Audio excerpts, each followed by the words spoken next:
hair look all right? Your hair? Yeah. Let me look.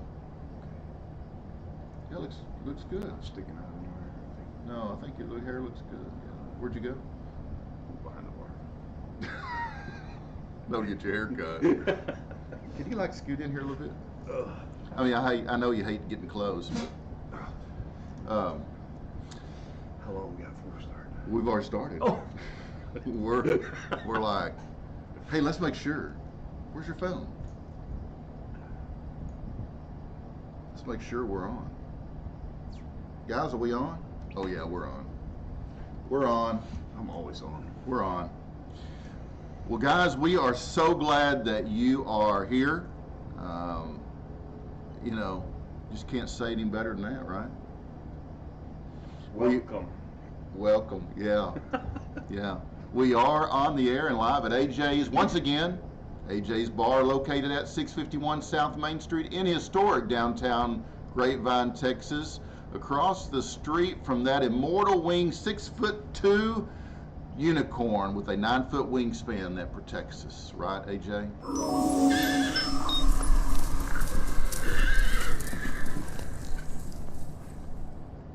What's the damn name of that unicorn? Do you remember?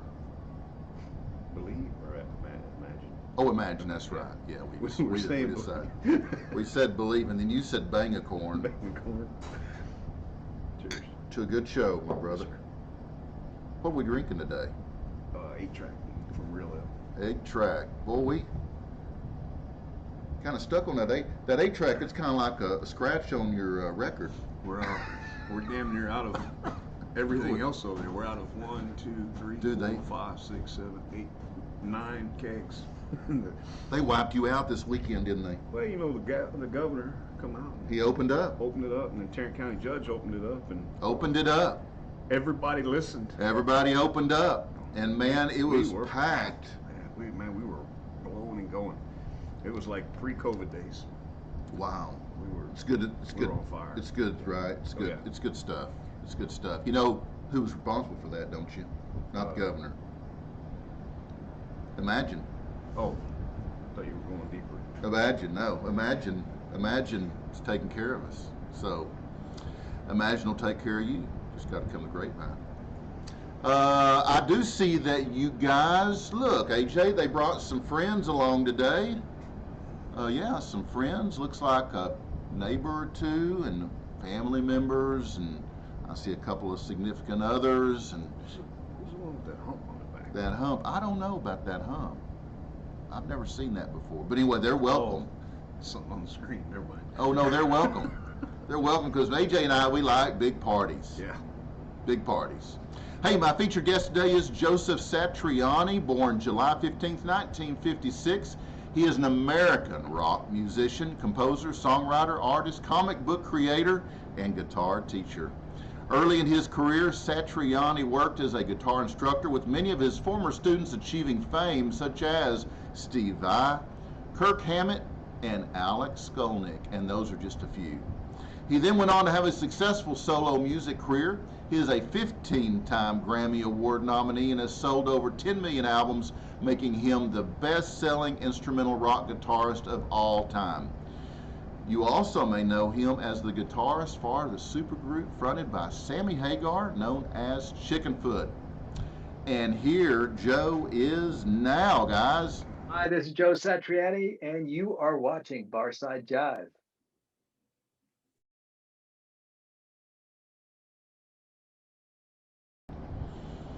Thanks, Joe.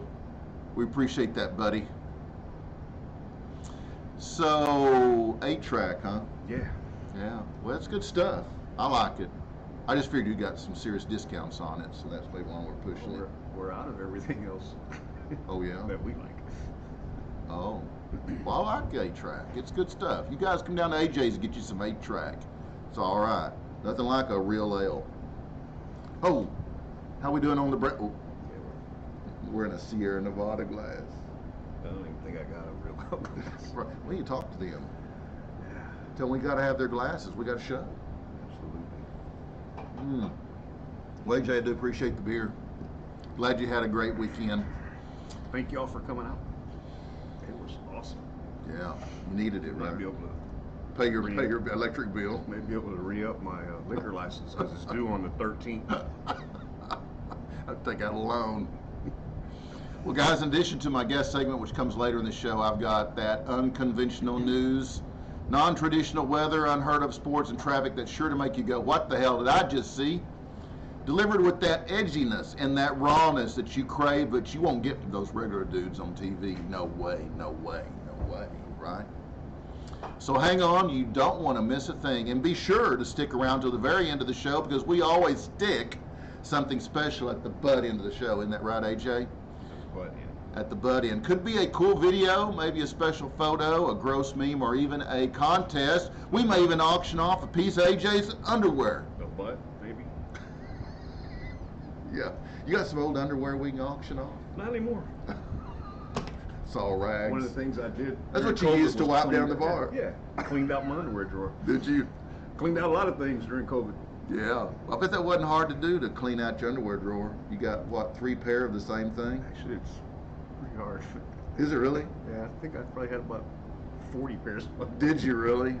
Oh my God. They all look the same though. They just get pushed to the back, you know? Yeah. Yeah. That's funny.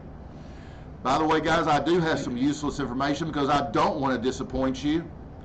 Did you know, AJ, that the space between your eyebrows is called the womble? If you remove the unibrow, you got the womble, baby. Did you know that? I did not know that. Okay, I got another one for you. Did you know your tiny toe is called a minimus? I just call it a pinky toe. Thanks for loaning me your feet for this photo. At least I can be. You need to get what's her name to shave it. It's the Sasquatch. Seriously. Man. How can you have that much hair on your feet, dude? Some fucked up toes too, man. Yeah, they're not very pretty. Man. It's gross. Actually, it's gross. So boy from Aerosmith. So the minimus is your tiny toe. It's what, your pinky, right? Pinky toe? Pinky toe. Yeah, pinky toe. And now, this is we're next up is the dot over an I or a J is called the tittle. Yeah, tittle. No, not titty, tittle. Tittle. It's the tittle. It's got an L in it, tittle. Those little dots are tittles. I just call them dots. Yeah. Dots. But, you know. Well, now you can call them a little tittles. sophisticated like that. Yeah. Well, now you can call them tittles and you won't really impress people. Kind of like Skittles, just leave off the S. Yeah. Guys, if you want to know more useless information, give AJ a call on our bar phone. That number is 469-844-1631. AJ knows everything. He's a world of advice, right? It's all stored up there, locked in the machine there, locked in the machine. Guys, be sure to search Barside Jive live at youtube.com and click subscribe and then click that little bitty bell. Damn it, Tony's not here. To receive notifications when I post my premium content, which is free to all of you guys because you're just really premium people. Premium for premium. And now a word from our friends over at some of our favorite chips, Doritos. And there's your beautiful baby. Any day now. Really? You're eating Doritos? He's eating Doritos on my ultrasound. Do you see what I have to do? I know.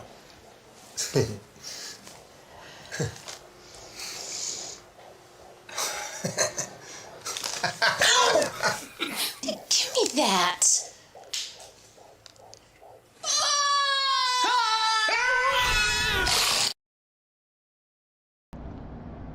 Hey Jay, I got a joke. You ready? Sure? Okay, so this guy was in a bar drinking beer.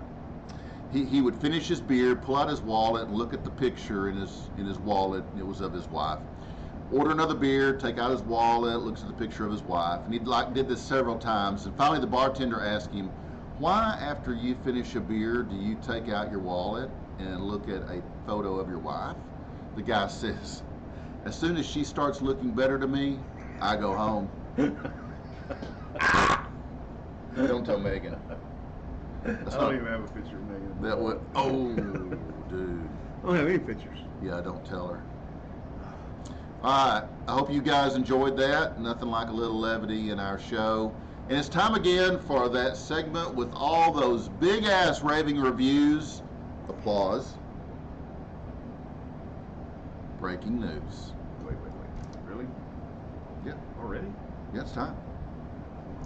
Are you ready? I got a drink. We got to have a drink. What are we drinking today, AJ? Well, I'm having bourbon. And I'm having tequila. You're having tequila. All right. Tequila. Here we go. Yum, yum, yum. Was that, that wasn't, Altos? What was that? That was different. Maestro Double. Maestro Double. It was pretty good, Yeah. actually. You know, we need it. You have mezcal? I do. We'll do some mezcal sometime. I already like that It's popular. smoky. It's popular. They Smoky, They yeah. want them in margaritas, smoky margaritas. Yeah, I like that smoky flavor. I like smoke. Smoke. Yeah, you do. Well, you make a lot of it over there on the side of the building. All right, guys, back to breaking news. Oh, did we do our intro?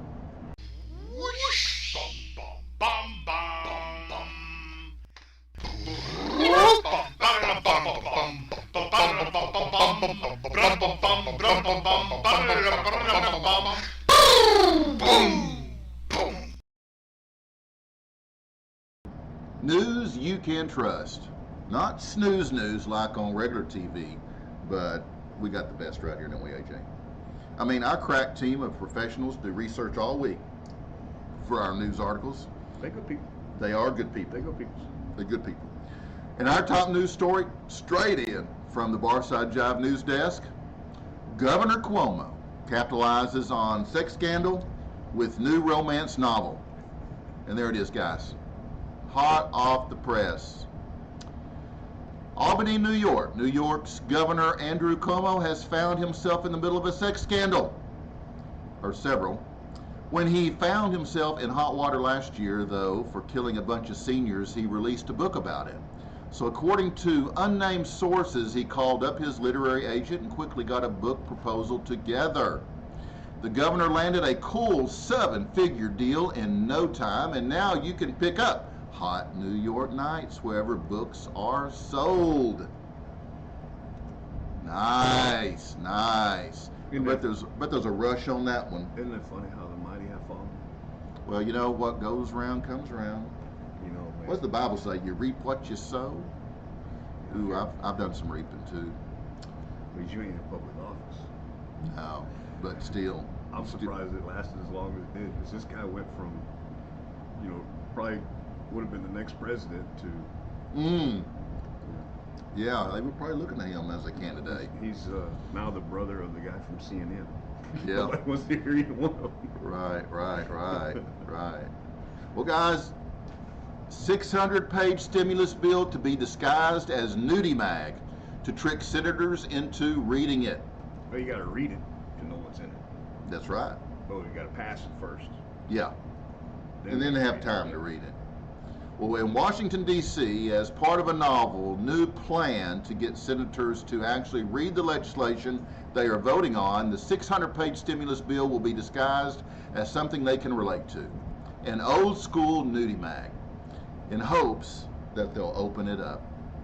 Oh, what's this? Said one undisclosed congressman as he saw the giant stack of papers on his desk with an easy-to-recognize Playboy cover on top. The hope is that congressmen will read through at least a few dozen pages of the legislation before they realize that only 1% of the $1.9 trillion package goes for vaccines and is loaded with pet projects like a bridge between New York and Ontario and a tunnel in San Francisco that have nothing to do with the pandemic or economic recovery. Some nude photos were slipped in throughout the pages to keep Congress reading, though there is little hope that their attention will be held beyond page 30 or 40. Even if we just get them to glance at it, that would be a win, said the citizens advocacy group that came up with the idea. Hopefully they'll leaf through some of the pages and maybe spot a few $100 billion here or there that they can cut before they saddle our grandchildren with more suffocating debt. So we're not holding our breath, though. They're going to give us, what, $1,400? Well, most people are going to qualify for $1,400. Unless you make over, what, 80 a year or something like that? What is it? It's like $5,400, $5,500 what it's going to burden each taxpayer. Yeah, yeah. And one congressman had this great idea. Dump everything that's not related to the pandemic, and you could give everybody that's getting stimulus $10,000 instead of $1,400. 10,000. Now you talk about some serious help, but nah, that. What the fuck, man? That didn't. Really? That didn't fly. Oh, phone guys, we can't talk during the show unless you're calling AJ on the bar phone. Amateurs. So these news items are trending, guys. QAnon says Trump will make his chess move to unseat Biden within just a few days. Biden still can't remember who he put in charge of Alzheimer's research. I don't know what room in the White House he's in. Women's History Month was canceled for implying there is such a thing as women. And Congress authorizes research to determine things to look for in cats to determine if they could be Satan. Well, there you have it, guys. How about some rock history for this day, March 8th?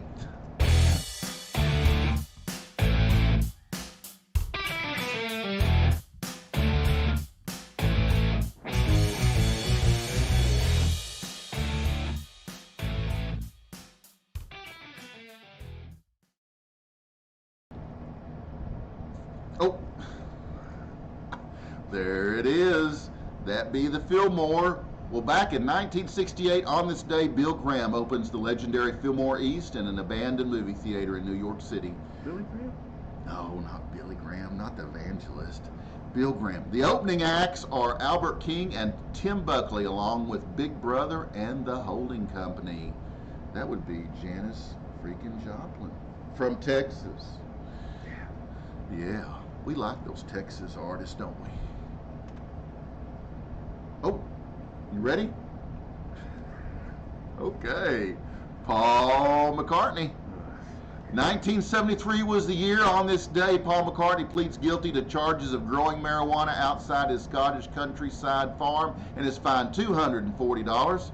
Paul says that a fan gave him the seeds and he didn't know what they would grow. Look at that look on his face. He knew. Look at that mouth. He knew. I've seen that look so many times. Yeah, he knew. Ah! Can I search your pockets? He Well, knew. first of all, can I tell you these ain't my pants? Yeah, right. Right. These are my pants. Oh, man. Okay, well, here's Ron. Ron Pigpen McKernan of the Grateful Dead died of a stomach hemorrhage and liver failure brought on by alcohol poisoning. The dude was just 27 years old. God damn, how much did he drink? A lot, I guess. More than we do. I hope. Well, I doubt it. I don't know. The New Musical Express on this day back in, what year was this, AJ? Back in,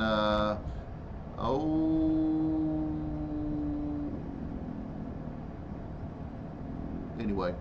The New Musical Express announces that the Rolling Stones have chosen Wayne Perkins.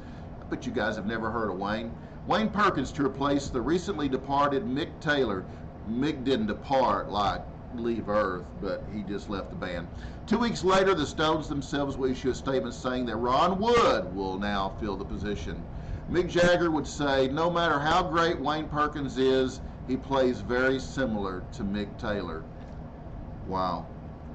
That was a photo of Wayne and Keith Richards. And hey, those guys, yeah, of course he's still alive. He'll outlive all of us. We need to start taking better care of this planet then. I know, because we got to leave it to him. Leave it to him and Willie. Mm-hmm. Well, you know, Wayne Perkins, that dude, the Stones, you know, Keith and Mick, they say, you know, he's an awesome guitar player. That wasn't the deal. The reason they replaced him is because they really, you know, Stones is an English band, and they really thought an English dude ought to be in the band. That's why they chose Ronnie Wood. Fucking racist. Because, you know, Wayne Perkins is from Alabama. It's just racist. Can you believe it? An Alabama dude in a, well, nowadays, yeah, they probably couldn't do it. Yeah, they get in trouble. They would get canceled. Canceled out. Okay, here's a photo of Jefferson Airplane. This is the reunion photo because on this day back in 1990, Rolling Stone magazine let Jefferson Airplane know exactly how they felt about the group's reforming when they named their new album as the most unwanted comeback of the year. How rude. That Rolling Stone magazine, they're a bunch of dicks. What a bunch of assholes. They're a bunch of dicks. The LP featured all of the main members from the band's glory days, but little has been heard from the Airplane since this embarrassment. You bands out there want a good review? Just talk to us. Well, screw Rolling Stone. Those guys are fucking on drugs. They're on drugs. Give us a call. Call the bar phone. We'll give you a good review. It's good beer. Yes, sir. It's good beer. Well, you know what, AJ? That reminds me of on this day in 2015, Lou Soloff, the trumpeter who played the memorable solo on the album version of Blood, Sweat, and Tears' Spinning Wheel. Remember that song? Absolutely. Yeah, it's a cool song. Died of a heart attack at the age of 71.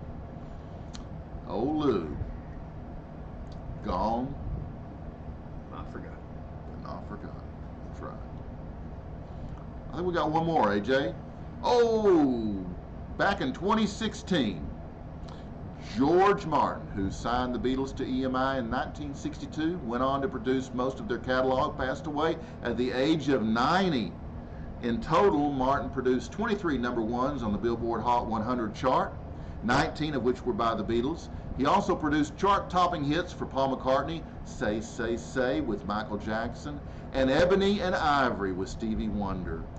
Elton John, Candle in the Wind, 1997, and America, Sister Golden Hair. That was one of your faves. In a statement to the press, McCartney said, "From the day that he gave the Beatles our first recording contract to the last time I saw him, he was the most generous, intelligent, and musical person I've ever had the pleasure to know." Wow. That's it, guys, for my daily dose of rock history, which means it's time for COVID Update.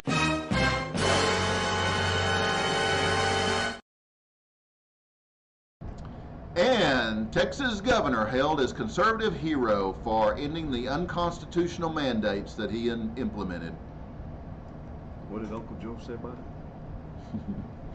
Austin, Texas. Neanderthals. Conservatives celebrated a major victory for the cause this week as Texas Governor Greg Abbott ended the unconstitutional mandates that he himself implemented last year. Texans lauded the governor's move to fight tyranny by striking down his own mandates. Great job, Governor Abbott. You really ended those tyrannical edicts that you yourself put in place last year, said one Texan as he drank his Bud Light. I didn't get a harump out of that guy. Look, whoever put these in place was a real tyrant, said Governor Abbott. I'm taking a bold stand against these unconstitutional mandates by allowing businesses to fully reopen and knocking down the unconstitutional mask mandate.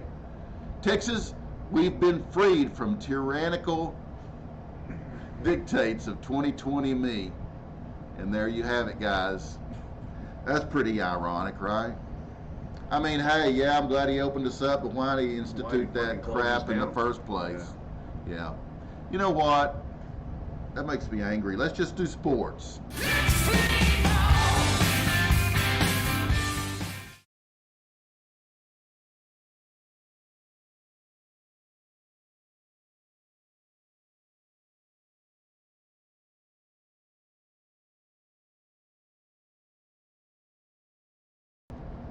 Okay, around here, before we do sports, we stand for the national anthem. You ready? Yeah. Okay.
Play ball. That was great. All right, guys. Today here at Barside Jive, we bring you. Fucking amateurs. What the hell? Good God. Man, these phones, they just start jiving on their own. Remember, dude, we got to do that birthday video thing. Okay. Today here at Barside Jive, we bring you two women bobsledding.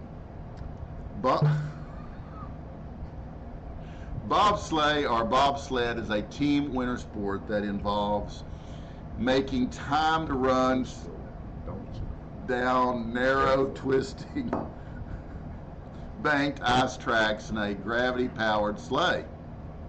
As if you didn't know. Modern bobsleigh teams compete to complete a downhill route in the fastest times. And we got to quit drinking before the show, AJ. I mean, this warm-up session we're having is like, it's hitting me about mid-show. An aggregate time from several runs is used to determine the winners. The two-women event was first contested at the 2002 Winter Olympics. Now, for a closer look at two women bobsledding, let's go to Vancouver, Canada, where British bobsledder Gillian Cook and Nicola Minichiello. That's how you say it. Do you like how I said that? Yeah. I knew you'd correct me if I was Oh, wrong. no, you nailed that one. Thank you. Are gearing up for a run. Ready, guys? I'm ready. Okay. In St. Moritz prachtige gespierde atletes in nauwsluitende pakjes. Dan moeten de hoefijzers nog eens gekuist worden. En dan maken we ons klaar. Wat? Het is gebeurd, zou Erik van Looy zeggen. Bobslee met de billen bloot. Well, I don't know about her sledding skills, but her mooning skills are righteous. And just when you thought you'd seen everything, hey, let's give her a little toast. Hey, I like it. We're drinking to her. What was her name? Nicola? Who cares? Nice Who booty. cares?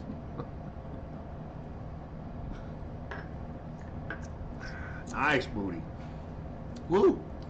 That's yummy. And now a word from our favorite friends over at Foghat Cellars.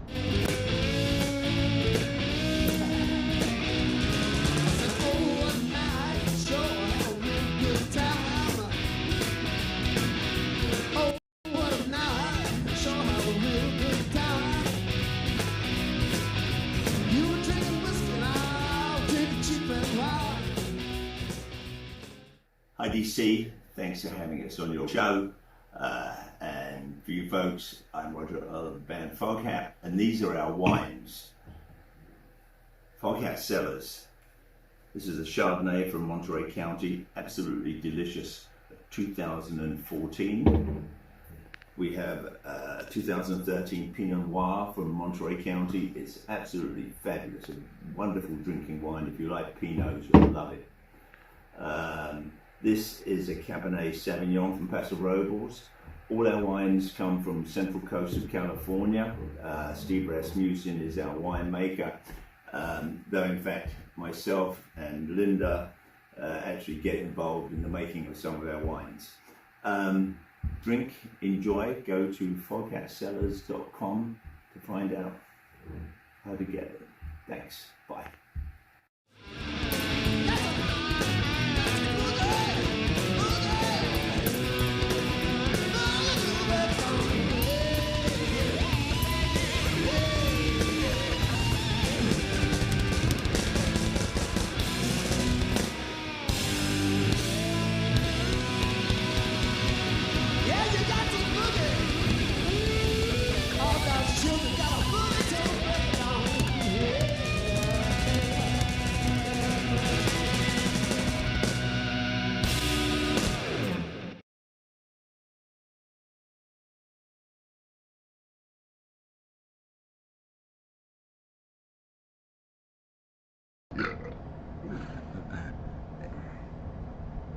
What you got there, AJ? I got me a little bottle of Pinot Noir from From- Foghat.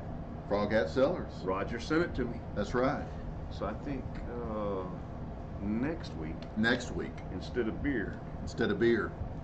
we're gonna drink this. Ooh, we're gonna crack open that bottle. Yeah.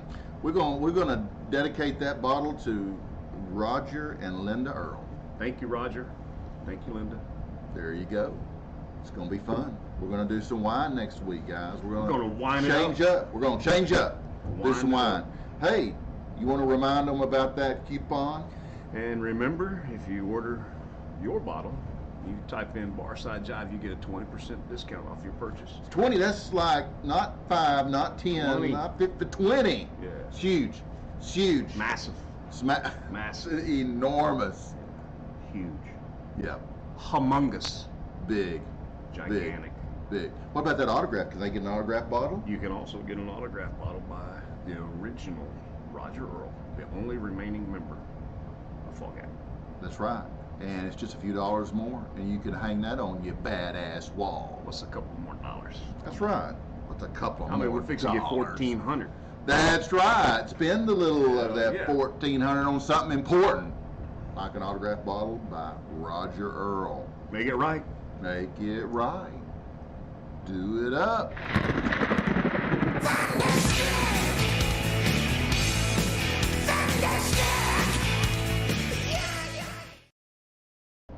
I love the weather, AJ. I love the weather. Man, we've had some awesome weather. This 68, 69. Oh, it's been so great, right? Feels like it's about 75 degrees. Oh, it's been tremendous. A little bit of a light breeze.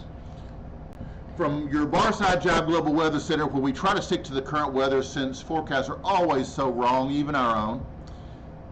Here we go, AJ. You bring it. Today it's about, 64 to, fuck. Just ignore it. About 64 degrees Amateurs. today. Supposed to get up to 70. Air quality's good. Winds out of the south about 6 miles. Humidity is 55%, but it doesn't really feel that moist. Sun is going to set at 6:30. We got about, what, 7, Word of the day, 8 more moist. freaking days until we can get out of this jam. Yeah, but dude, it's up to 6:30. It was like 4 o'clock, and now it's 6:30. I'll take it. I am done with that, Davey. I'm coming to work when it's dark. I'm going home when it's dark. Hey, what moon phase are we in, AJ? Because that's important. The second frontier lobal something. You don't know? Just make sure. You want to look it up? Frontier lobal something. You want to look it up? Frontier Lobel. It's probably Gibbons Maximus or something.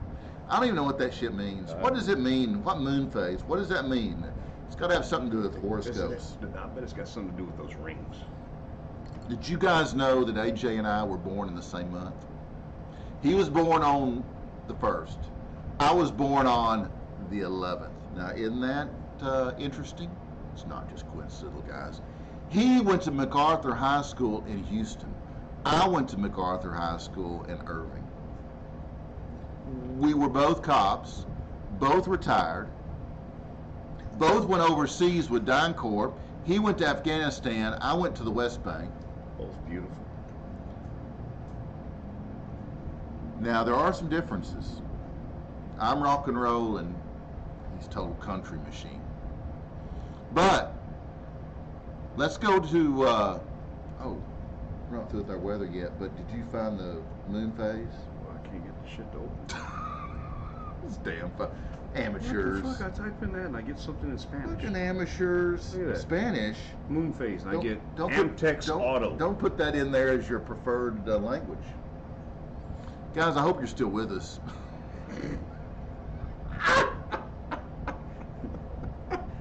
Dude, we've been doing this show for like going on 5 years, and we never cared if we had one view. We just did it anyway. This one here today, man, is going to be a little longer, I think.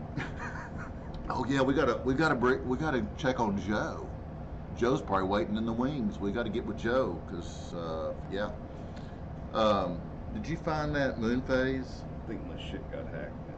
Dude, what the actual fuck is going on here? Okay, guys, well, let's just go over to Lucy Vakova in our Prague Action Center for a closer look at weather conditions in the Czech Republic. Да, всем теперь. 1,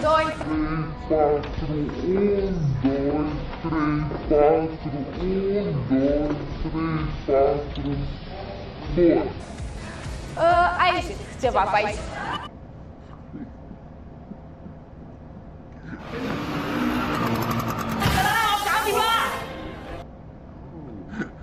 Hey, okay, what about that? What about that moon phase, Can't AJ? even see now. It's a waning crescent. What does that mean? No clue. Oh, I guess it's something to do with how it's a fucking third quarter. I don't know. Maybe it's a football game. Who cares? Who cares? Okay, guys, that was great. A great report there, Whoever you Lucy. Beautiful. Guys, that reminds me of a life hack. Can A life hack for dudes. you put that on Facebook and YouTube now? What? The news. What we just watched. Oh yeah. That was the Okay. weather, dude. That was the weather. But that reminds me of a life hack for dudes, AJ. And I really need your help with this. So, have you ever wondered why A, B, C, D, D, D, E, and F are the letters used to define bra sizes? Have you ever wondered? No. Could you like try to figure out what those letters like stand for? You have any ideas? I mean, I think it's time that you become I informed don't even in this know area. if I can talk about this. Yeah, you can. We just gonna get mad. Okay, so A, what's A? Almost. Almost boobs. That's right. What about B? Barely. B is barely there. What about C? Close. We're talking can't complain. Okay. What about a D cup? Damn. Now, give it, show them your expression. Damn! You're going to describe it in a non-verbal sense. Okay, ready? What's an E?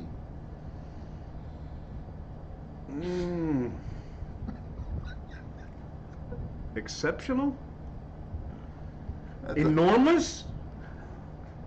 Oh, we forgot double D. Damn! And F. Oh no, fake! Yeah. F for fake. So guys, Hey, I'd be just like, fuck. you know now, you're informed. That's our life hack, Are they really fake though? just for you. Yeah, I don't believe that. yeah. They can be. But let me remind you that that's your global weather from your Barside Jive meteorologist. Kinda. Here at Barside Jive. Our weather was brought to you by our friends over at HSBC, AJ.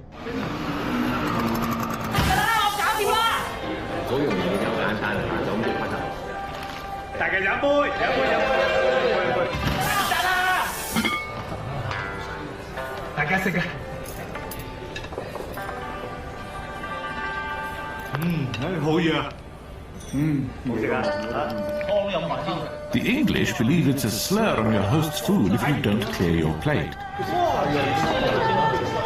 Whereas the Chinese feel you're questioning their generosity if you do. At HSBC, we never underestimate the importance of local knowledge. Which is why we have local banks staffed by local people in over 80 countries across the globe.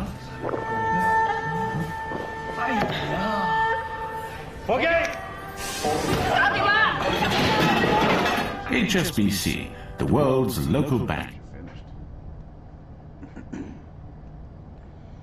Guys, So I got a little experience with that. yeah. In some cultures like that, if you don't leave a little piece of food on your plate, means you're still hungry. Mm-hmm. You leave a little bit of food on there, they won't bring you anymore. Don't clean your plate Yeah. like you do here in Not Texas. here in Texas. Mm-mm. Guys, let's take a quick look at traffic. What do you say? What do you say, AJ? Ready for some traffic? Yeah. Let's go.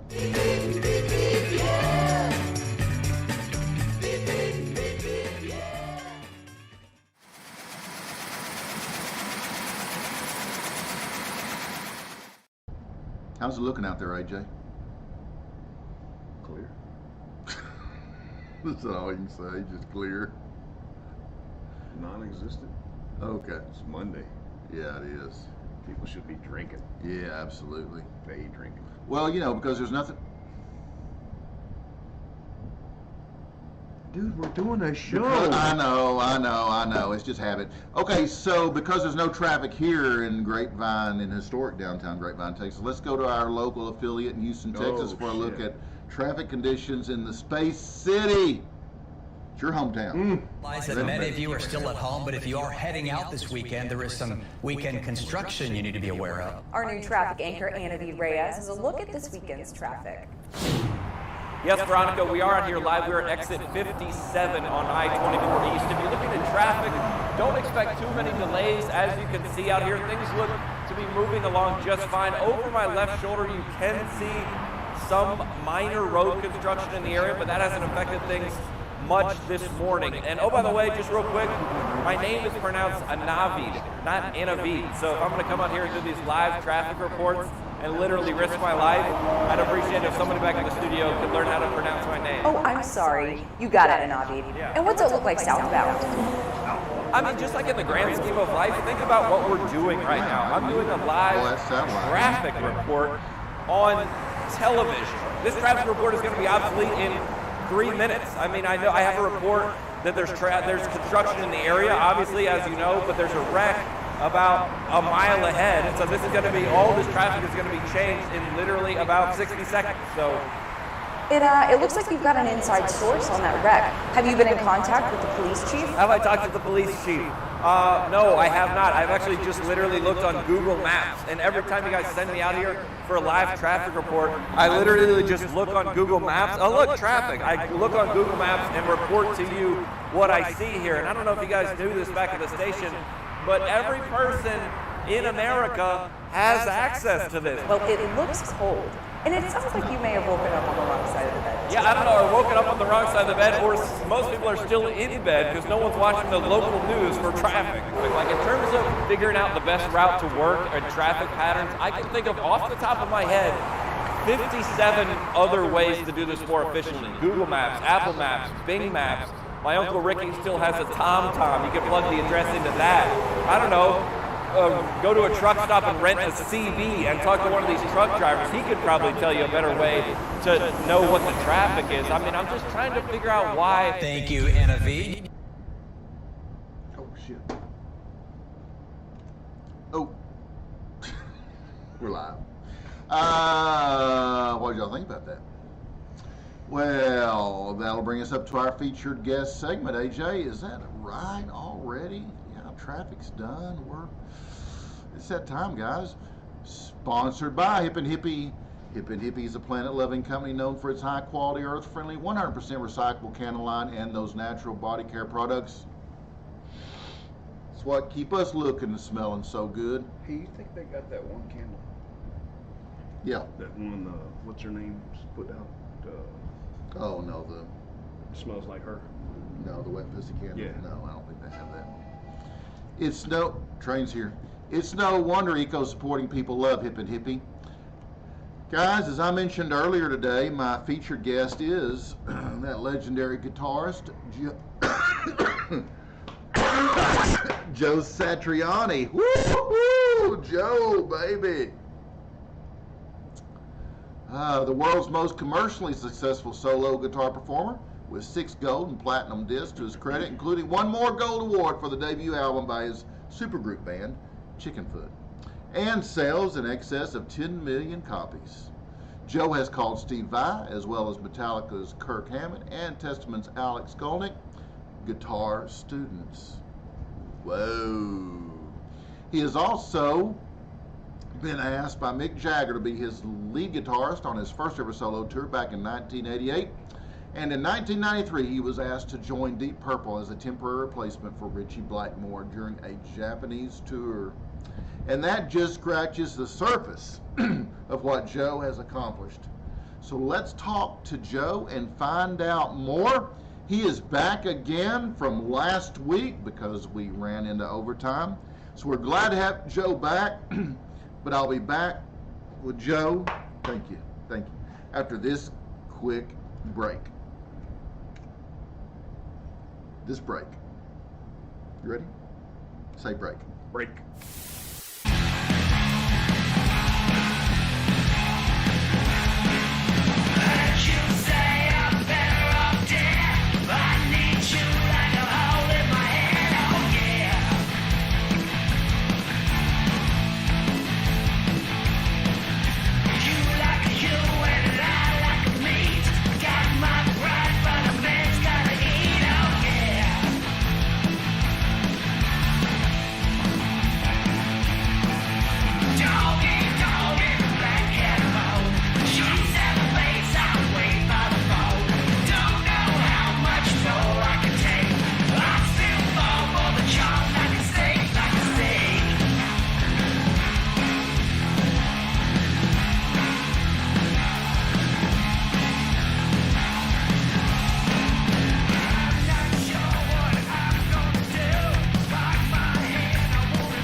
Hey guys, welcome back to Barside Jive. It is time for me to introduce my guest today, Joe Satriani, American rock musician, songwriter, composer, guitar instructor, and the world's most commercially successful solo guitar performer with 6 gold and platinum discs to his credit and sales in excess of 10 million copies.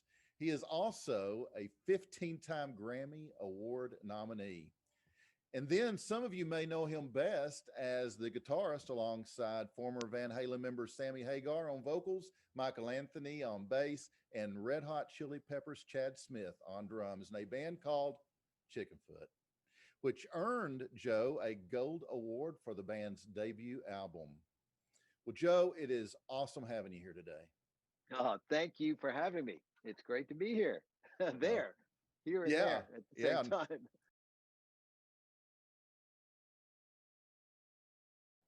You know, you bring up Steve Vai's name periodically. Obviously, he's pretty talented. But dude, Yes. you were the first one to give him guitar lessons. Yeah, it's funny how that works. I got asked to play in this band, and we started when I was 14. I hadn't been playing even a year, and we started playing Car Place high school dance, and parties at people's backyards, and the free concert in the park, and that kind of thing. Battle of the Bands, and then all of a sudden, kids started knocking on my door, saying, "Hey, we saw you play at the dance. Can you teach me how to play guitar?" And I thought, well, okay, I'm kind of a beginner too, but I could use some money for strings. So, you know, my mother was a teacher her whole life. And so there was even like in the basement, they were teaching materials, like paper and pencils and rulers and graph paper. And I thought, okay, I think I can figure this out. So Steve, along with a friend of his, he was one of my first students. That was the first time I learned that hard lesson that a kid 3 years younger than you can show up and within a couple of weeks scare the hell out of you with their talent. You know? Yeah. And I was just a kid. A young boy. I mean, our brains are not formed. We're basically hormones, muscles, bones. You know what I mean? Yeah. Not too much going on in the old noggin when you're, girls are a little bit more advanced, but if you're a teenage boy, it's still crazy, But even then I knew, and it was just like, I was watching, Steve was like 12 at the time, and I thought, this is amazing. He is going to play all the stuff I'm showing him better than me, and I bet he's going to do it in like 6 months or something, I was really amazed at that, and it was a good sort of slap in the face. Yeah. To remind myself that early on, it's not about that. You're going to meet tons of players. It's just the world, like Mother Nature is just going to keep throwing better versions of humans at us forever.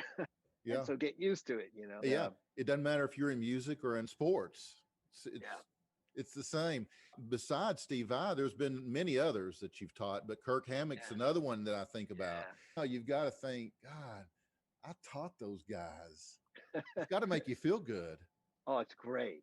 I tell you, when I moved out to the San Francisco Bay Area, I was living in the town of Berkeley, and I was teaching at this little guitar store because I lived across the street. And so it was an easy thing to do while I was working on my local band. And I wind up teaching, Kirk Hammett, Larry Lalonde from Primus. He was in Possessed at the time. Guys in Exodus, Alex Skolnick from Testament, amazing musician, really, just like Steve Vai, just totally brilliant, made to play guitar, and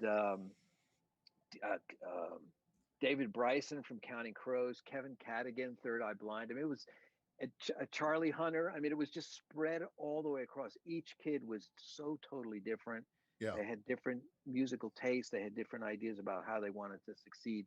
But one thing was true, we were a team. And if anybody could get a break, everyone would support that guy to get a break. And so when each one slowly started getting a record deal and going on tour and stuff, everybody was cheering. You know what I mean? There wasn't a competition. It was just like, wow, we've been playing guitar in the back room of this little store, and now we're on stage, and now we got a record deal. Yeah. And so it was something to celebrate, And wow. That was really a good feeling, and we still talk to each other and we see each other out there on the road, or, we do things together, which is great, There's a story I want you to tell me about. I think it was 1988. You were recruited by Mick Jagger as his lead guitarist for his first solo tour. So how did that happen?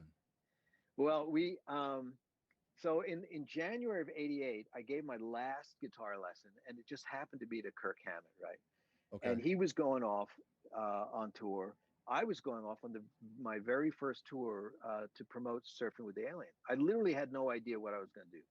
I'd never had any experience playing instrumental music, leading a band on stage. I was always in a band with a singer, or singing myself. So it was a big step for me to to get this thing going. We had a little 3-week tour planned, a lot of work, 2 shows a night, small clubs. And after about a week, I'm in Boston, and I realize I'm losing like 7-8 grand a week. That even though I'm Surfing with the Alien is on the charts, I still can't get paid well enough at these clubs to pay for a tour bus and hotel rooms. Right. Out of the blue, which is how most things happen in my life, I get a call from my former agent, who's working for Bill Graham Management again in San Francisco. And I'd done lots of shows with Bill Graham Management, opening up for Eddie Money or bands like that. Right. So they knew who I was as a local guy. Turns out Bill Graham is producing the Mick Jagger tour, and they've been in New York City for months getting this tour ready. Jeff Beck has left, and they're auditioning like 50, 60 guitar players, and Mick is going crazy. He's looking for something, right? And anyway, so my buddy Kevin calls me up and he says, "You're not going to believe this. How would you like to audition for Mick Jagger?" And I was like laughing, like, you got to be kidding me. And I said, "Well, I have to do it just so I can experience it." But I said, I'm not going to he's never going to pick me. I don't look right. I'm not, I'm not a stadium rocker, I'm playing instrumental music in clubs, Right, right. So anyway, I flew down, and I go in there, I start jamming with the band, and we're just having fun. I mean, the musicians were insane. Simon Phillips, Doug Wimbish, Phil Ashley, Wow. Lisa Fisher singing. I mean, it was amazing. And then Mick comes running in the room, and he's all just like the funniest, happiest guy you ever met in your life. And he's like, "Oh, Joe, that sounds amazing. I've been listening to it on the other side of the door. It's great. Let's just keep playing let's play this, that." And we were just playing blues songs and Hendrix songs and just, having fun. And then he turns to me and he says, "Man, I really want you to be in the band." And I just thought, that's insane. It's like, this is too good to be true. Right. Wow. And he says to me, "So what are you doing anyway? Can you do it?" And I said, "Well, I'm on tour right now." And I said, "But I could certainly, get rid of the rest of the dates." I said, "I'm playing tomorrow night and the night after at the Bottom Line, which is a small club in New York City." And I remember blurting out, "Why don't you come and sing a song?" And then I thought, "Oh, you crossed the line." Yeah. But it was too late. Yeah. I'd already said it. And he just went like, "Yeah, I'll be there."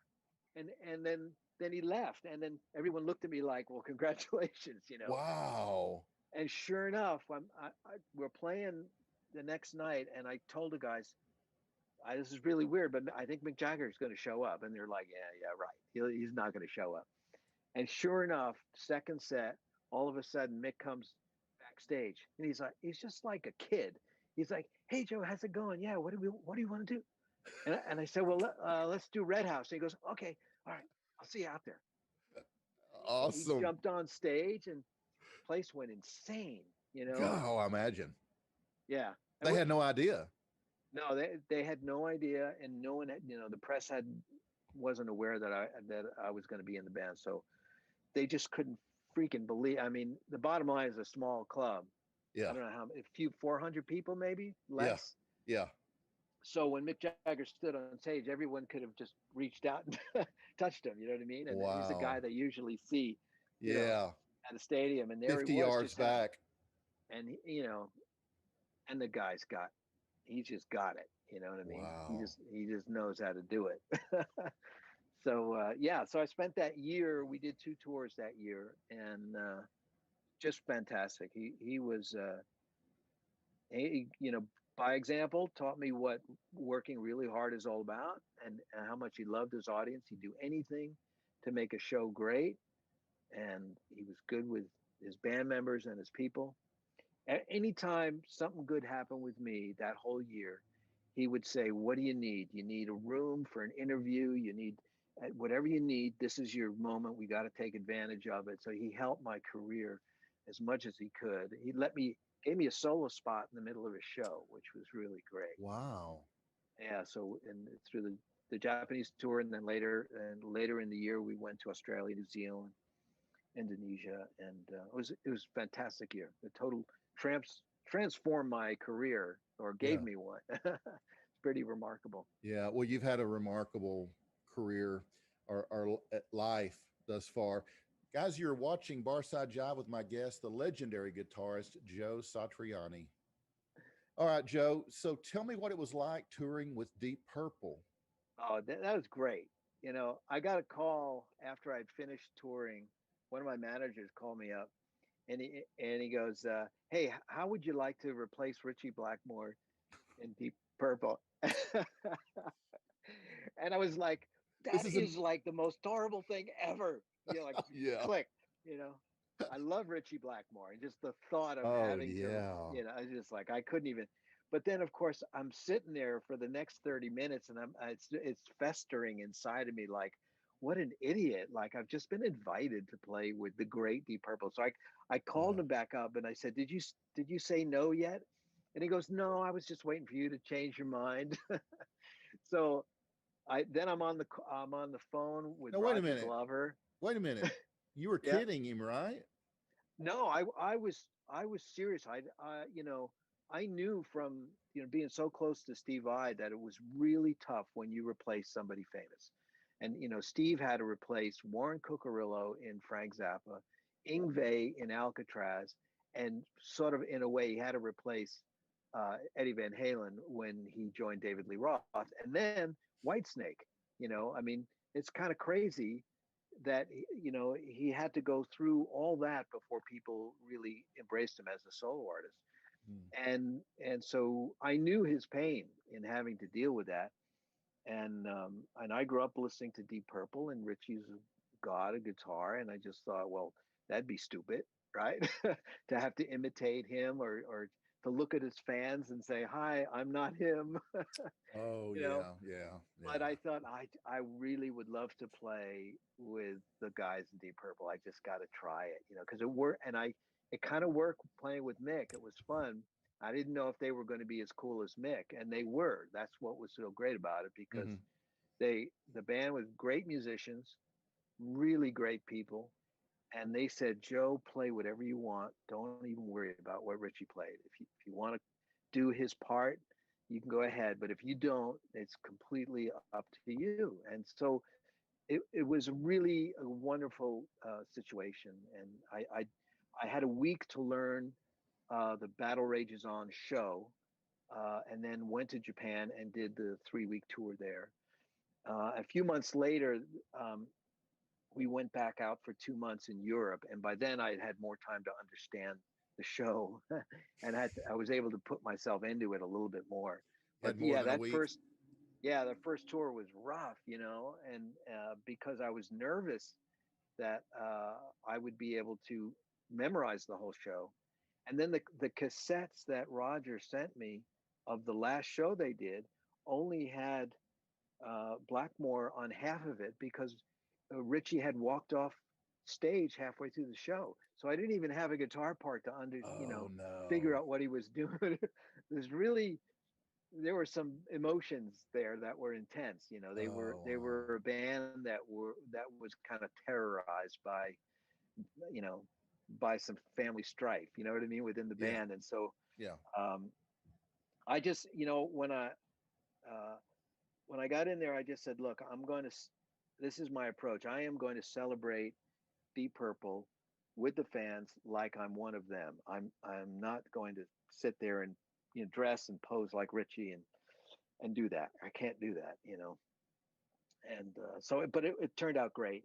And although I knew I was never going to be able to, you know, be a full-time member, it wasn't something that was in my heart, you know, to leave my solo career. That one, you know, year that I spent with them was really amazing. It was just a blessing just to get to know them and to play with them, you know, and to Ian and Roger and John. It's just, wow, amazing people. Yeah. Oh yeah. Wow. Deep Purple, man. That's, you know, in 96, you started a really cool project known as G3. Yeah. Right? And then later on G4, right? Yes. And you, yeah. Well, I was just going to say, you featured so many heavy hitters in the rock world in that project. Wow. You know, this is my idea that I brought into the management one day. I said, you know, thank you guys. I'm touring the world. You know, I'm selling hundreds of thousands of albums every time I put them out. I said, this is really amazing. However, I said, how come I'm all alone? It's like every time I'm in London, my friend's in Tokyo. And then when I finally get to LA, everybody's in Milan. And you know, I said, when do I get to hang out with all my guitar playing buddies? Like I thought when I was like in high school, I thought we all, you know, when you got famous, you all hung out together. Right? Right. I said, I'm isolated, you know, I'm like this instrumental guitar player, and it's like I can't hang with anybody because I'm always working. So I said, what if, you know, what if we put together a tour where we all had to hang out with each other because we were playing together every night? And it took, you know, about 3 or 4 hours to brainstorm the idea that if you put together your own traveling festival, and you tried to fit it into an evening's show plan, like people probably don't know, when you go and you play it at a theater, you rent the place for the night, and there's a curfew, so you can't go in there and say, hey, we're going to play from 6 to 3 in the morning. They go, no, that's not how it works. You know, you hit the stage at 7:30 and you're gone by 10:45. After that, it's $8,000 a minute, you know? Yeah. So you have to fit in. You got to fit your show in, and you have to be invited to play. You don't just show up. So not only did we have to brainstorm how many people would be willing to be part of the tour, and how many could we fit within that, you know, typical curfew, but how can we sell it to the local promoters so that they invite us, you know, and book us basically. Right. And so we had to whittle it down to 3 people, because that way everyone would get 45 minutes to an hour, which means it would be attractive for the other guitar players to come because they could play their new single, do their favorite songs, and 45 minutes is at least enough to where they feel like they've played that night. Right. And then they'd have to guarantee that they would show up for 30 minutes at the end of the night for the jam. And it took me a year, I kid you not, to convince Steve Vai and Eric Johnson to do it, because, you know, all of us were grown up and were taught, it was hammered into us, never stand next to someone who might play better than you, you know? You know, like the old showbiz thing, never work with kids or animals, you know? Yeah. Because they always show you up, you know? Yeah. So, but I said, you know what? I'm going to do the opposite. I said, I'm going to go out there and I'm going to let everybody know I've invited 2 people who are way better than me. And we're just going to show you, like, we are going to celebrate guitar playing with you. It's not about me trying to play as good as Steve or whatever. I said, let's just assume we've all made up our mind already. Like, you think he's the greatest, you think he's the greatest. I'm okay with that. Now let's go make some music and have fun. And it really worked. And they were very nervous about it until the first show. And we did it at the Concord Pavilion here in the Bay Area. And when those 4,000 people stood up and went crazy, they finally understood what I was talking about, which is it's not about competition. The audience is actually smarter than you think. They're just so happy to hear us play together. And we're not playing our latest single or whatever. We're not like, it's not show busy. You know what I mean? It's right. We're playing the greatest songs that we all love, and we're letting our guard down, and we're going, wow, look, he just played that. I'm going to try to do something here. And they get to watch it live, you know? And I tell you, every night, you know, we walk off stage, the first thing we do is start talking to each other like little kids. Like, how did you do that? Oh man, that thing in the middle of this song, and you did this, and you got to show me tomorrow how you did that. And so the community is really great, backstage and on stage. And I think the audience knew that ahead of everybody. And so that they made it a success for us, you know? Right. I want to talk to you about Chickenfoot, but this is usually the part of the show where I ask the guest to sing a little song. Did you have something prepared? No. I can tell you a funny story about singing. So you know, when you go to sing, like, well, I think I got a microphone here. Where is it? Let me, in my drawer here. This is so funny. It has to be illustrated. So you get a mic stand, right? And then you get, here's a 57, right? And so normally, you know, you're singing around like this. And if you're singing quietly, maybe you got a really expensive German microphone in front of you like that. And so we're doing I forget what song it is. We're doing a Chickenfoot song, and we're at Skywalker, George Lucas's big studio, you know. And Andy Johnson's like, okay, guys, I want you all to go out, gather around the mic, and we'll do some background vocals, right? So we're all standing around it, the three of us, Chad, Mike, and Sammy, and myself. And, you know, first couple of passes, and then the engineer comes on and says, hey, Mikey, can you step back a little bit, right? And then we do another pass, and then, okay, Joe, can you step closer a little bit, right? Okay, then, hey, Mikey, can you take 3 more steps back, all right?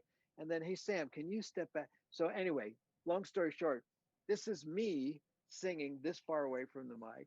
And Mikey, of course, is across the room because he's like some sort of human, like laser vocal thing. It's like, you do not want to be in front of his mouth when he starts singing. It's so loud.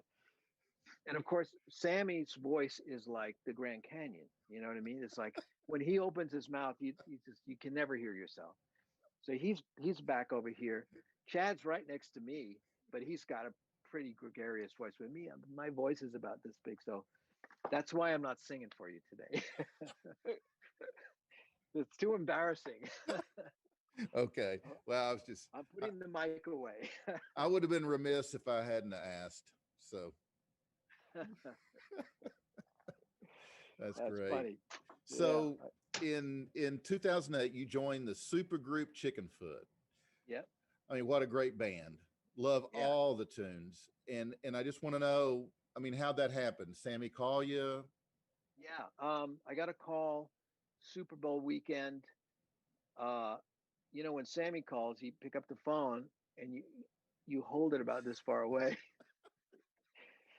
So I'm listening, and it's like, Joe, it's Sammy. He's screaming at me. He's telling me, you got to get on a plane. I'm sending you a ticket. We're just going to play.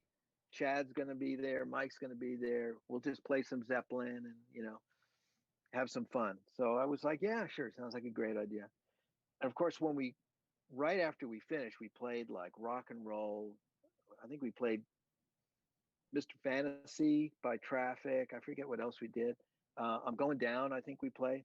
It was just obvious we were meant to play together. Mm-hmm. It was just synergy that was wow. And there was so much energy, really great.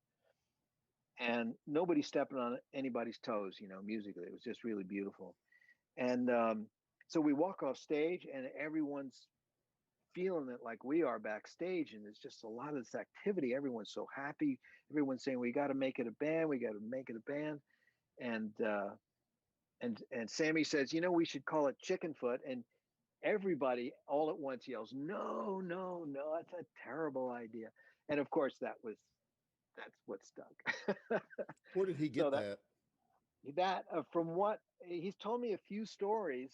Excuse me. Oh, did all the stories, they didn't all match? They're pretty close. But I think the one that I heard the most was that he was doing some sort of like a battle of the bands kind of thing when he was really young, and his band was playing, and it wasn't really a real band. So as he was about to take the stage, the MC said, what do I call you guys? And he just blurted it out. He said, call us Chickenfoot. And it became, for him and his friends, it became a sort of a joke, a code word for anything that was doomed to fail. You know what I mean? Okay.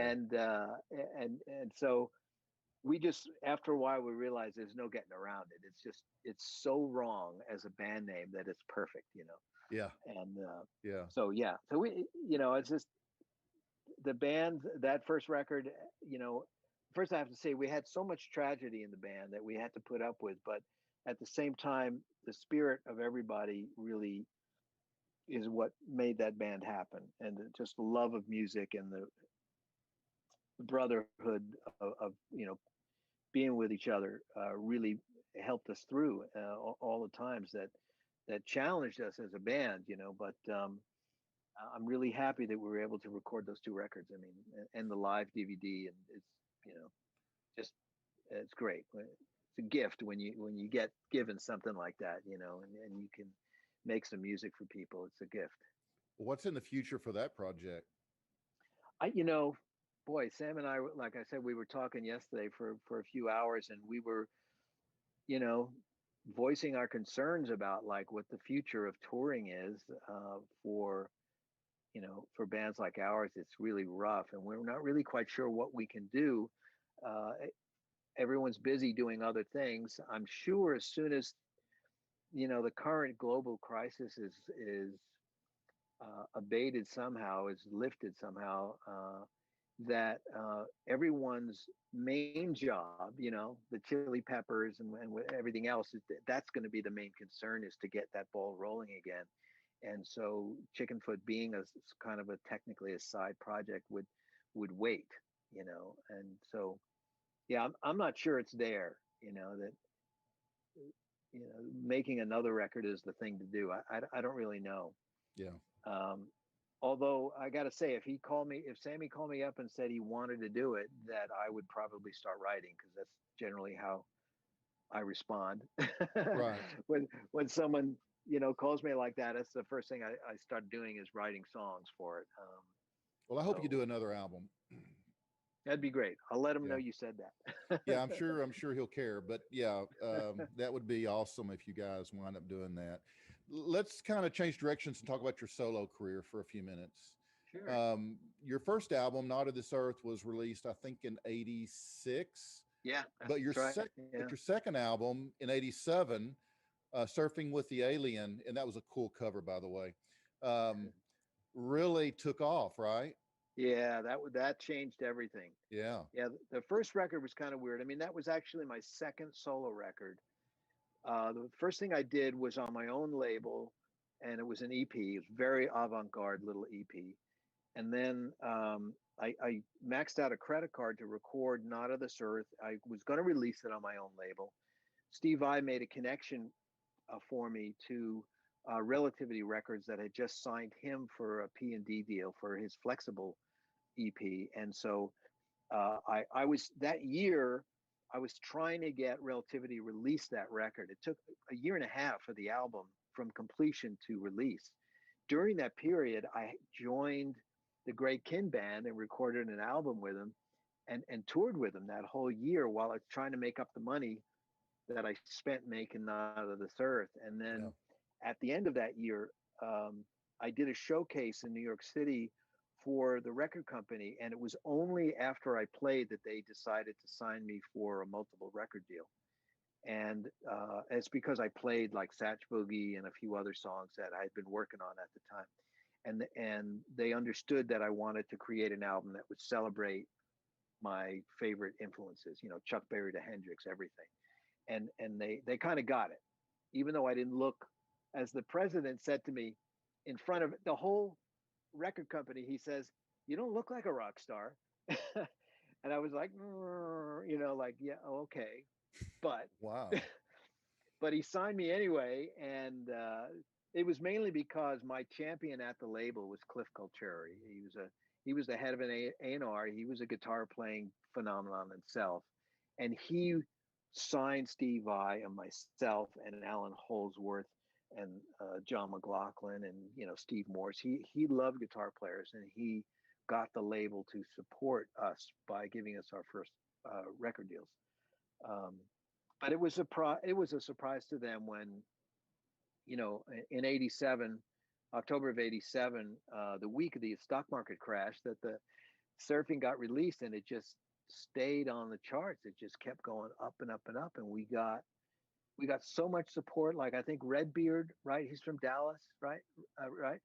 He gave me so much support. I love that guy. You know, he just started playing everything on that record.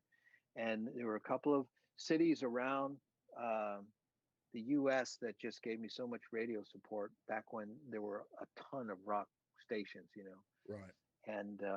And they really made that happen for me.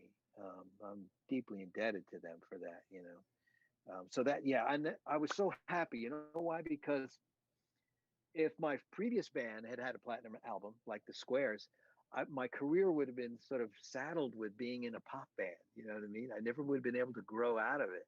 Yeah. But this record, Surfing with the Alien, I loved every track on it, and it was really me. There was nothing on it that was not me. And so it was a perfect record for, to be the biggest selling one, because to this day I love playing all those songs live. There's no artistic conflict with it, like with some other bands, they get famous for the wrong song, and it kind of breaks the band up.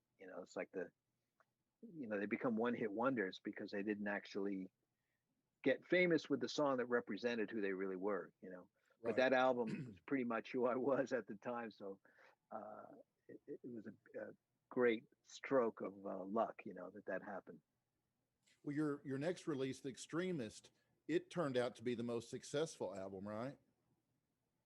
Well, I think sales-wise, even though there was a bit of a funny thing, because it was pre-SoundScan, surfing. Right. And so, and even through all the audits, I'm sure we never got all of our things. But that's basically, Surfing is a multi-platinum record. The follow-up, Flying in a Blue Dream, same thing. And The Extremist came out in 92. Right. And in summer of 92. And that one, up to date, was actually not the one that sold the most. It was the one that I spent the most on. Which is sort of the opposite, right? Yeah, another credit card. No, it was that one was well funded by Relativity, but the problem is that I thought that if I used the guys from the Jagger Band and we went to Woodstock to record it, that it would be the thing, and it turned out it wasn't the thing. A couple of the songs they were perfect for, but the real straight ahead rockers, for some reason I couldn't get message across about how to do it. And I took about 6-9 months off. And then when I got back to it, my manager had recommended the very famous producer, Andy Johns. And at the time he was working with Van Halen. So I went down to Eddie's studio and I met with Andy and we hit it off. And Andy helped, came in and produced the rest of that record for me. A lot of the work had been done by my friend and engineer, John Cuniberti. And so there were a couple of songs that Andy didn't want to redo because he thought John's work was pretty stellar on it. And then there were a few songs like Summer Song is really a combination of John Cuniberti and Andy Johns getting together. But that was quite a trip because I had to sort of move to LA for 5 months and live, in a hotel. Yeah. And I was recording at Ocean Way, a huge studio with this famous, I don't know if you ever met Andy Johns, but he was just like larger than life, just a big, gregarious British rock and roll producer. Is like, he not only did he have the goods, but he also had that Spinal Tap thing with him as well. Yeah. I love the guy to death. I mean, I was the one who brought him in to do the first Chickenfoot record because I thought he's the only one who's bigger and louder than Sammy. And Chad. And they'll have to listen to him, so. Right. God bless him. Yeah. So your latest release, is it your 17th or 18th? I think it's the 17th. 17th? Yeah. Shape Shifting? Shape Shifting. You released it in 2020? Yeah. Isn't that crazy? April 10th. It seems like some other parallel universe ago, Right. Wow. I went down to Valencia, California, recorded with Jim Scott, amazing multi-platinum selling, Grammy-winning producer, engineer. What a great guy. And just had so much fun at his warehouse studio, just like playhouse for a musician. I got Chris Chaney back on bass and Kenny Aronoff on drums. I don't know if you've ever spoken to Kenny. He's one of my favorite human beings on the planet. Amazing drummer and definitely certifiable. Oh, good. I love those guys. They make a great show, Joe. They do. Kenny's amazing. And right now, I mean, I'm really jealous because right now in Los Angeles, he's recording an album of mine with my co-writer, co-producer, Eric Kojia, and I can't be there for it. So they've been recording. I've been, I'm here at the studio and I email tracks and they get done down there because I can't be with my band, you know. Right. That sucks. But yeah, so yeah, that's what's happening right now. So yeah, we never did get to take Shapeshifting on the road, but it did get me my highest chart position ever. Sold really well, and I'm happy that during this crazy period that at least we did our job, which is to make music. That's a musician's job, is to make music for people. So we didn't shirk on our responsibility just because of a virus. And we're busy right now. So we'll put out another record this year of crazy instrumentals. It'll be as different as all the other records are from each other. And hopefully my vocal record with Ned Evans will come out sometime this year as well. So yeah, I'm keeping busy. Don't want to be lazy.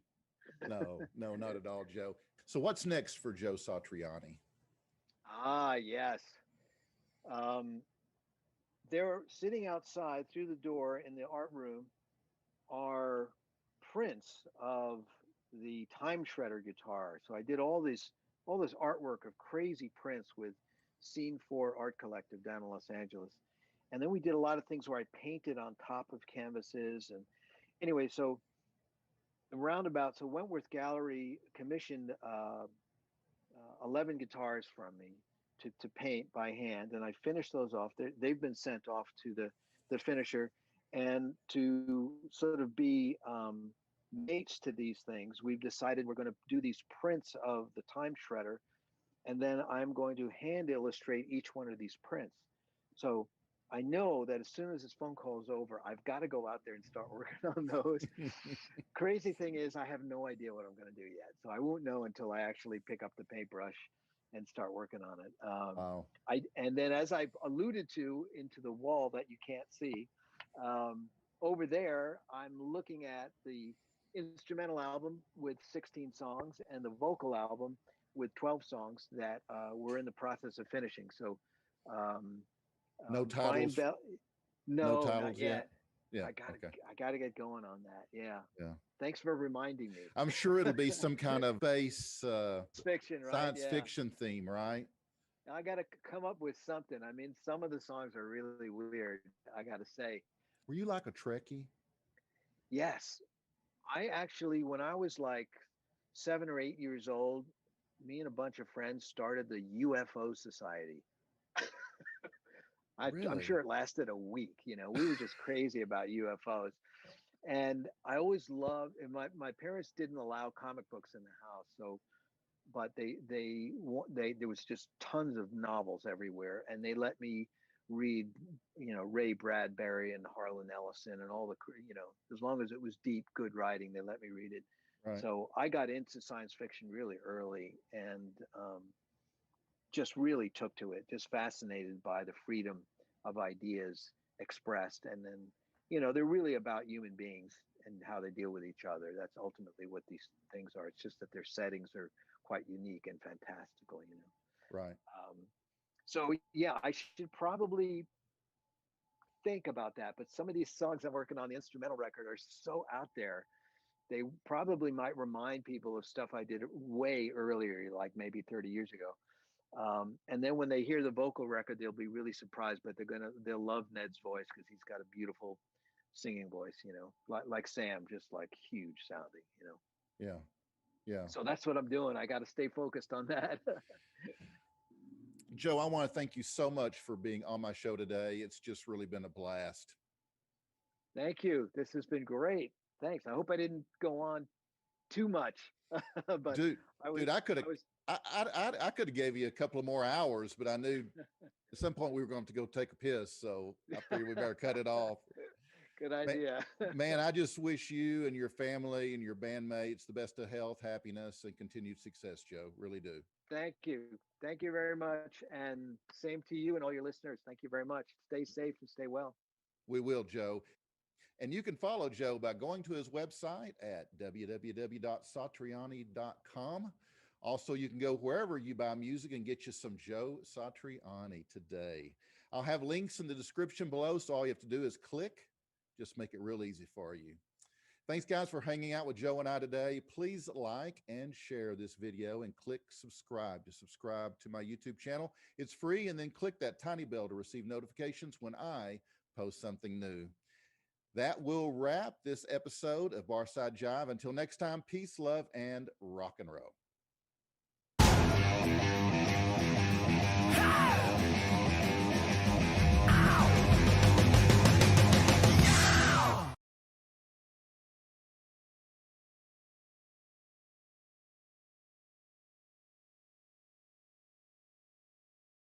Barside Jive shall not be responsible for any incorrect or inaccurate information caused by this broadcast. Barside Jive does assume, however, all responsibility for the satirical nature of its content and for the occasional fictional nature of its content. All characters appearing in this broadcast, even those based on real people, except for our featured guests, of course, are entirely fictional, and any resemblance between them and any persons living dead or undead is purely a miracle.